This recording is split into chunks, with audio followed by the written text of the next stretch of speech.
그 다음에 앞으로 이제 개성공단 금강산에 있는 우리 사람이 만약의 경우에 연평해전이 생기면은 인질될 가능성이 많습니다. 북한은 이미 뭐 금강산이나 개성공단 이제 2012년에 전쟁 대비해서 이거 폐쇄하려고 지금 가고 있는 상태인데 우리가 계속 유지한다는 것은 정세상 맞지 않다고 봅니다. 그 다음에 PSI 문제는 지난 4월 14일날 청와대에서 이게 참가하겠다고 결정을 해놓고 북한이 전면전이다 이렇게 이야기를 하니까 지금 말 못하고 쑥 들어갔는데 이건 말이 안 됩니다. 지금 전 세계 94개국이 지금 참가를 하고 있는데 어떻게 북한이 그럼 94개국하고 전면전 하겠다는 건 아니지 않습니까?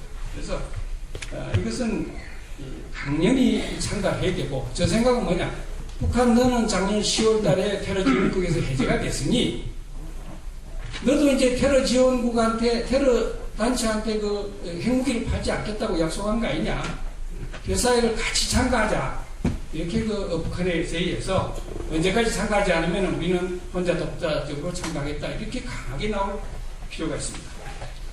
그 다음에 아프간 전투부대 파병 문제는 지금 뭐 5월 6일 날 우리는 뭐 민간 재건팀을 25명에서 85명을 늘리고 뭐 돈을 2011년까지 7,400만 불 지원하겠다. 이건 전부 다 인건비가 다 포함된 일입니다만 지금 모든 나라들이 왜 대한민국이 전투부대를 안 보내는가 지금 눈여겨보고 있습니다. 왜냐하면 노무현 정부 때도 아프간에 적어도 한 몇백 명 보내고 이라크에 3,800명 보내지 않습니까? 그런데 지금 보수 정권이 들어와가지고 아무 일을 안 한다. 지금 아프간에는 43개국에 5만 7천 명이 현재 전투병을 파병하고 있습니다. 여기는 뉴질랜드도 있습니다. 네덜란드, 폴란드 이런 뉴질랜드도 있는데 대한민국이 한국전쟁 때 194만 명의 도움을 받은 나라가 이거 안 한다. 저는 이해할 수 없습니다. 많은 사람들이 하는 이야기가 야 미국이 전투부대 파병을 요청 안 해서 우리는 가만히 있는다. 이거는 국제사회의 정상국가의 체면이 아닙니다.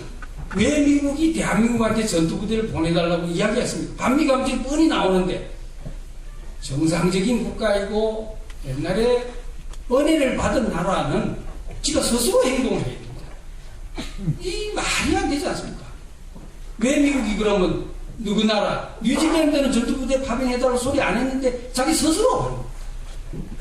지금 호주도 마찬가지입니다. 호주는 100명 전체가 5만 명밖에 안 됩니다. 근데 4천 명을 보냅니다. 이 대한민국이 정상적인 국가가 아닙니다. 그리고 한국이 전쟁이 나면 미국은 69만 명을 보내지 않습니까? 대한민국 69만 명을 바로 보냅니다. 그 다음에 참정부, 한국전에 참정한 21개국이 휴전협정 끝나고 난 다음에 워싱턴 DC에 모여가지고 한국 전쟁 나면 우리 무조건 전투부대하고 비전투부대를 보내겠다고 약속을 해서 그들이 사인까지 해놨는데 대한민국은 그러면은 한국 전쟁 나면은 수백만이 와가지고 죽어주고 우리는 그러면 안 보낸다.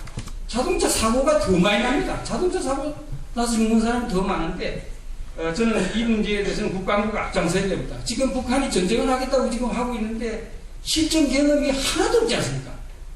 그 다음 우리가 최근에 개발한 소총도 실제로 사람이 죽는지 한 번도 테스트를 안 해본 겁니다. 우리가 가지고 있는 K2 전차, K1 전차, K200 장갑차 하나 타고 올라갈 수 있는지 구렁이에 넘어갈 수 있는지 이거 한 번도 안 해본 겁니다. 그 다음에 장군들도 전쟁하는 방법을 한 번도 기획해 본 적이 없습니다. 비 오는 날 밥을 제대로 먹을 수 있는지 한 번도 안 해본 겁니다. 군인들이 이번 기회에 국민들한테 아프간은 한국전하고 비슷합니다. 산악전이고 동굴전이고 하니 이번 기회에 한번 북한이 전쟁을 2012년 하겠다고 하니 네가 전쟁 경험이라도 얻어야 되겠다 해서 국방부가 앞장서서 나와서 국민들을 설득을 해야지 저는 안 된다. 해군은 그래 좀 낫습니다. 2002년하고 1999년에 연평해전이라도 한번 해가지고 그래도 한번 조그만 경험이 있지만 육군하고 공군은 한 번도 경험이 있지 않습니까? 월남전 참전 이후에 한 번도 안 했습니다.